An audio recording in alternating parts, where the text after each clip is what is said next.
All the leftover turkey, all the leftover vegetables, cooked turkey, raw turkey. Ugh. We have recipes here that you can really transform what you cook. Oh, okay. Don't eat them all. I'm a fatty, I want to. Please let us know what your favorite is. Simply like and comment at the bottom of the video, and then we'll take it from there.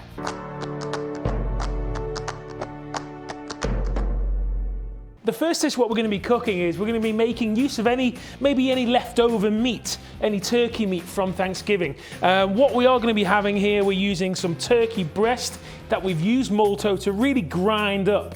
And we're going to be making a lovely creamy brandy sauce. The first thing we need to do is steam our rice. We're going to add some pearl rice we're using today, okay, into the mixing bowl, followed by some boiling water. When you're steaming the rice, you just make sure enough water goes into the bowl just to make sure the bottom of the rice is touching the water. Then we're going to go on to steaming mode, and we're going to be steaming the rice for about 20 minutes. Now, what I want us to do is I want us to keep the lid on this rice, and it's going to stay nice and hot, okay, all the way until we finished making our fabulous tasty meatballs. Now we have a second bowl. Remember, we got our beautiful promotion. What I'm going to do, I'm going to talk about how we're going to be making this fantastic turkey meatball mix. Now with the pepper, we're going to let Multo do all the work, so we're just going to roughly chop the pepper. Okay, we're going to get that together. With the parsley, we're going to pick it off the stem. I'm going to get a couple bits of your onion.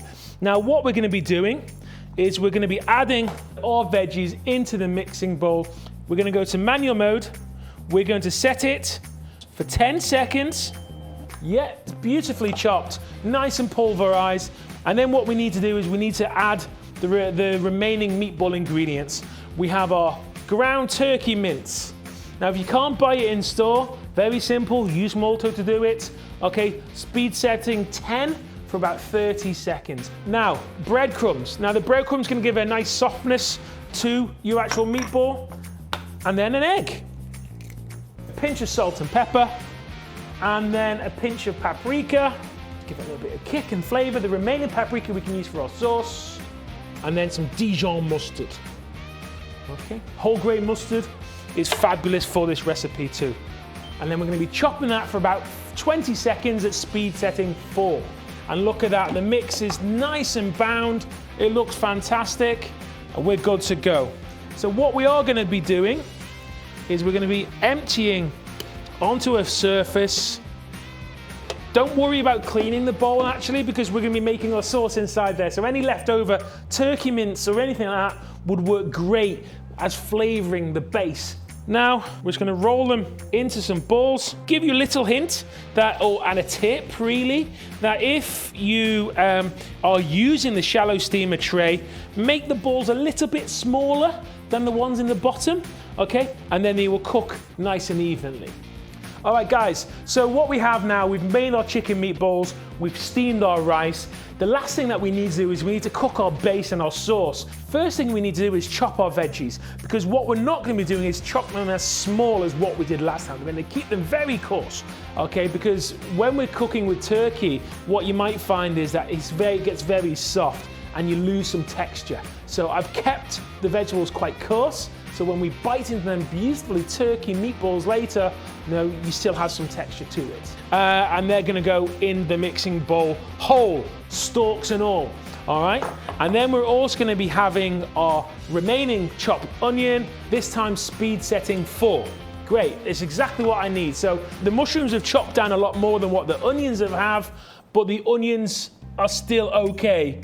Now, what we're going to do, we're going to add some paprika, the remaining paprika, the brandy, we're going to add the chicken stock, then we're going to be attaching meatballs, and then we're going to be steaming this using the steaming function for 15 minutes. So let's have a look to see what's kind of going here. Yeah, it's looking really good, yeah? We've got our fabulous meatballs. Now in the bottom here, we got a lovely sauce and our flavorings. We've got our onions and we've got our mushrooms going on there. Now, what we want to do now is we're going to add some cream cheese to that. We're going to be mixing it for another 30 seconds or so. just to bind it all together. Okay, it's time to plate now. So what we're going to do, I'm just going to put the meatballs to one side. We're going to be getting ourselves a dish. We're going to get some rice. We're going to be spooning the rice. Look how light and fluffy this rice is after we've steamed it.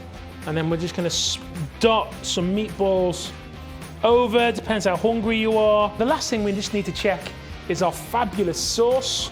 We're going to spoon this brandy and mushroom sauce over the top. Here we have as our turkey meatballs with a creamy brandy sauce with a bit of sage on the top. The second dish that we're going to be cooking is the simplest soup I think you could ever possibly make.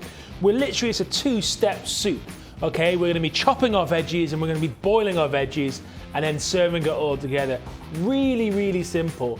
So we're going to simply add all of our onion, carrot, celery and parsnip in there. And then we're going to go onto speed 10 for about 20 seconds. Wow, look at that. Literally pulverized, pureed, okay? All we need to do now is going to add our vegetable stock in. We're going to add our Brussels sprouts, nutritional yeast, our whole cherry tomatoes, give it a bit of a colour and a pop, okay? And then some of our fresh sage and thyme. Some salt and pepper. Then we're going to be cooking it about 25 minutes. Now, I like my soup nice and chunky, nice hearty, and it smells great as well. It's a wintertime soup. I can't wait to taste this actually. I love a good old vegan soup. Sweet, tasty, exciting.